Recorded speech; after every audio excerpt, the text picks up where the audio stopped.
Shalom ప్రభునేసు క్రీస్తు నామంలో మీ అందరికీ శుభములను సమాధానము కలుగును గాక. This is Nehemiah from the art of Israel, Jerusalem. గత నెలలో ఇక్కడ ఇజ్రాయెల్ దేశంలో యెరూషలేములో ఒక అద్భుతము చోటు చేసుకుంది. యుద్ధము తీవ్ర స్థాయికి చేరుకోవడం ద్వారా అనేక మంది దృష్టి యుద్ధము వైపు మరల్చబడడం ద్వారా ఈ చారిత్రాత్మకమైన అద్భుతమైన సంఘటనను కొంతమంది మాత్రమే గ్రహించగలిగారు. అటువంటి సంఘటనను గూర్చి ఈ వీడియోలో నేను మీకు తెలియజేయబోతూ ఉన్నాను. అంతేకాదు మూడవ మందిరాన్ని గూర్చిన పనులు రహస్యంగా జరుగుతూ ఉన్నాయి. ఆ యొక్క అండర్ గ్రౌండ్ లో జరుగుతూ ఉన్నాయి.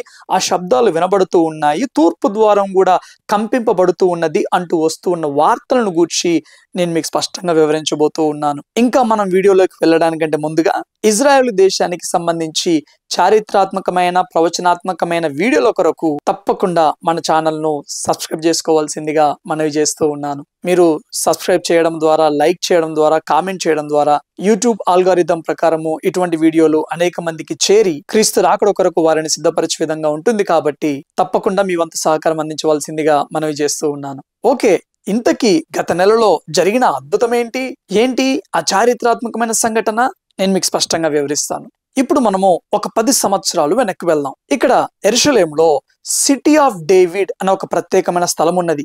పాత నిబంధన కాలంలో దావీదు గారు కట్టించిన ఆ దావీదుపురం యొక్క శిథిలాలు ఇప్పటికీ అలాగే ఉన్నాయి. దానిని ఆనుకునే సిలోయం కోనేరు ఉన్నది. అంతేకాదు ఈ యొక్క దావీదుపురం కింద హిజ్కియా టన్నల్స్ కూడా ఉన్నాయి. అక్కడే దావీదు గారి అంతపురం కూడా ఉన్నది. ఆ ప్రాంతాన్ని మొత్తము సిటీ ఆఫ్ డేవిడ్ అని పిలుస్తూ ఉంటారు. అయితే 10 సంవత్సరాల క్రితము దానిని ఆనుకునే ఒక అద్భుతం ఆవిష్కరింపబడింది. పురావస్తు శాఖకు సంబంధించిన పరిశోధకులు తవ్వకాలు జరుపుతూ ఉన్నప్పుడు వారికి ఒక మార్గం బయటపడింది.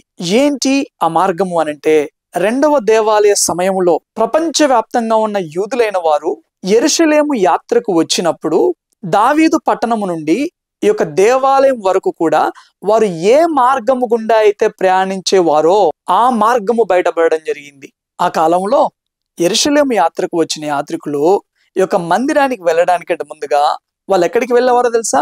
సిలోయం కోనేరు దగ్గరికి వెళ్ళేవారు. ఆ సిలోయం కోనేరు దగ్గరికి వెళ్ళి వారు శుద్ధీకరణమైన ఆచారాన్ని ఆచరించేవారు. అలా వారు శుద్ధి చేసుకున్న తర్వాత ఒక ప్రత్యేక మార్గము గుండా దేవాలయానికి ఎక్కి వెళ్ళేవారు. ఆ కాలంలో ఆ మార్గం ఎలా ఉండేది అనంటే కంప్లీట్ గా మార్కెట్ లాగా ఉండేది. 2 వైపులా రకరకాల షాప్స్ ఉండేటివి, మనీ ఎక్స్చేంజింగ్ సెంటర్స్ ఉండేటివి. ఎందుకు అనంటే యాత్రికులు వివిధ దేశాల నుండి వచ్చేవారు కాబట్టి వారు వారి యొక్క కరెన్సీని ఆ ప్లేస్ లోనే ఎక్స్చేంజ్ చేసుకునేవారు. సో ఈ యొక్క సిలోయం కోనేరు నుండి ఆ మార్గం గుండా నడుచుకుంటూ వచ్చేసి వీరు మందిరానికి ఎక్కి వెళ్ళేవారు. అంతటి ప్రాధాన్యత కలిగిన 2000 సంవత్సరాల కాలము నాటి ఆ ప్రత్యేకమైన మార్గము 10 సంవత్సరాల క్రితమే బయటపడడం జరిగింది. 10 సంవత్సరాల క్రితం బయటపడితే ఇప్పుడెందుకు మాట్లాడుకుంటున్నాం బ్రదర్ మనము అని మీరు అనుకోవచ్చు. ఇప్పుడెందుకు మాట్లాడుకుంటున్నాము అనంటే ఆ మార్గము యాత్రికుల కొరకు అందుబాటులోకి తీసుకొని రావడం జరిగింది. సెప్టెంబర్ 16వ తారీఖున అమెరికా దేశం యొక్క secretary of the state Marco Rubio గారు ఇక్కడికి వచ్చి ఆ సిటీ ఆఫ్ డేవిడ్ లో ఉన్న ఆ ప్రత్యేక మార్గాన్ని ఇనాగ్రేట్ చేయడం జరిగింది. అయితే ఈ 10 సంవత్సరాల వరకు కూడా ఆ స్థలంలో అనేక పరిశోధనలు జరిగాయి, అనేక తవ్వకాలు జరిగాయి. ఆ కాలంలో ఆ యొక్క మార్గంలో ఎటువంటి వ్యాపారాలు జరిగేటివో, ఎటువంటి కార్యక్రమాలు జరిగేటివో అవన్నీ ప్రూఫ్స్ తోటి పరిశోధకులు వెల్లడి చేయడం జరిగింది. ఆ యొక్క మార్గము దగ్గరగా 600 మీటర్ల పొడవులో ఉన్నది. ఈ 10 సంవత్సరాల వరకు కూడా ఈ యొక్క అధికారులు ఏం చేసినారు అనంటే ఆ మార్గాన్ని ఒక టన్నల్ లాగా సిద్ధపరిచారు. యేసు క్రీస్తు ప్రభుల వారు నడిచి వెళ్ళిన ఆ మార్గం గుండా అనేకులు నడిచి వెళ్ళడానికి, ఆ ఎక్స్పీరియన్స్ ని, ఆ అనుభూతిని పొందుకోవడానికి వీలుగా ఆ మార్గాన్ని సిద్ధపరచడం జరిగింది. ప్రస్తుతానికైతే ఆ యొక్క మార్గము ఎంత దూరం ఉన్నదో అంత దూరం ప్రయాణించడానికి మనకు అవకాశం లేదు, కానీ కొంత దూరం ప్రయాణించడానికి మాత్రము వెసులుబాటు ఉన్నది. త్వరలో ఆ మార్గాన్ని కంప్లీట్ గా రిస్టోర్ చేయబోతూ ఉన్నారు. నేను తప్పకుండా సిటీ ఆఫ్ డేవిడ్ కి ఒకరోజు వెళ్తాను. అక్కడే ఉన్న హిజ్కియా టన్నల్ అయితేనేమి, సిలోయం కోనేరు అయితేనేమి, దావీదు గారి అంతఃపురం అయితేనేమి, అలాగే ఈ ప్రత్యేకమైన యాత్రికుల మార్గం అయితేనేమి, వాటన్నిటిని స్పష్టంగా నేను మీకు చూపిస్తాను. అంతేకాదు ఆ కాలం నాటి సిలోయం కోనేరు కూడా బయటపడడం జరిగింది. ప్రస్తుతము దేనినైతే సిలోయం కోనేరుగా చెప్పుకుంటూ ఉన్నారో అది చాలా చిన్నగా ఉంటది. అది సిలోయం కోనేరులో ఒక చిన్న భాగము మాత్రమే. ఎందుకు అనంటే సిలోయం కోనేరు అనేది ఆ కాలంలో 2 ఒలింపిక్ స్విమ్మింగ్ పూల్ అంత పెద్దదిగా ఉండేదంట. చెప్పాను కదా, యెరూషలేముకు వచ్చిన యాత్రికులందరూ, యూదులైన వారందరూ దేవాలయానికి వెళ్ళడానికంటే ముందుగా అక్కడికి వచ్చి మిక్వా లేదా మిక్వే అనే ఒక శుద్ధీకరణ ఆచారాన్ని వాళ్ళు ఆచరించేవారు. ఆ సిలోయం కోనేరును కూడా కంప్లీట్ గా రెస్టోర్ చేస్తూ ఉన్నారు. మీకు గుర్తుందా, ఎర్రని పేయను గురించి చెప్పేటప్పుడు నేను ఒక మాట చెప్పాను. ఎర్రని పేయ యొక్క బూడిదను ఎక్కడ నుండి తెచ్చిన నీటిలో కలపాలంట? సిలోయం కోనేరు నుండి తెచ్చిన నీటిలో కలిపేవారంట. అటువంటి సిలోయం కోనేరు ఇప్పుడు కంప్లీట్ గా రెస్టోర్ చేయబడుతూ ఉన్నది. అలాగే 2000 సంవత్సరాల నాటి ఈ యొక్క యాత్రికుల మార్గము కూడా అందుబాటులోకి వచ్చింది. ఇవన్నీ చూస్తా ఉంటుంటే ఏమనిపిస్తుంది?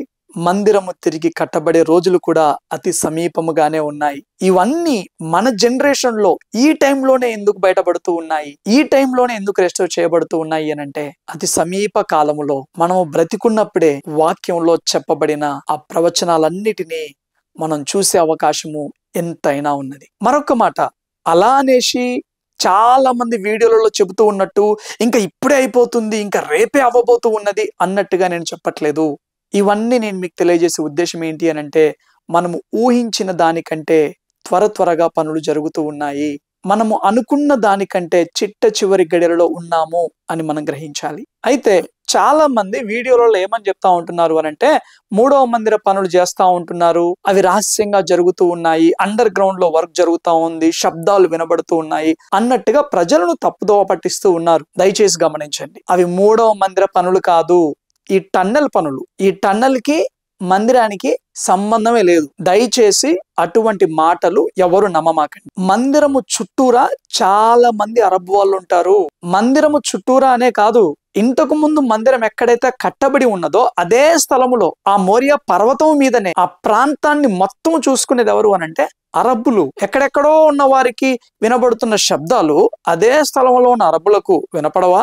మందిర స్థలం విషయంలో కొంచెం అటు ఇటు అయినా గానీ పరిస్థితులు మనం ఊహించినంత ఘోరంగా మార్చబడతాయి. అంతేకాదు, కొంతమంది తూర్పు ద్వారం కూడా కదులుతా ఉంది, క్రాక్లు వచ్చేస్తా ఉంటున్నాయి, అక్కడ ఏదో జరుగుతా ఉంది అని చెబుతా ఉంటున్నారు. అటువంటిది ఏమీ లేదు అసలు. మొన్నటికి మొన్న తూర్పు ద్వారం దగ్గరే అలా నడుచుకుంటూ వెళ్ళాం. నేనేదో గొప్ప కోసం ఈ మాట చెప్పట్లేదు గానీ, నేను మీకు నిజాన్ని తెలియజేయాలని ఈ మాట చెబుతూ ఉన్నాను. అంతెందుకు, సెప్టెంబర్ 23, 24 తేదీల్లో ఇక్కడ యెరూషలేములో ఏదో జరగబోతుంది అనుకుంటే వీడియోలు చేశారు. అలాగే అక్టోబర్ 13, 14 తేదీల్లో కూడా ఇక్కడ ఏదో బలి ఇవ్వబోతూ ఉన్నారు అనుకుంటే వీడియోలు చేశారు. ఏం జరిగింది?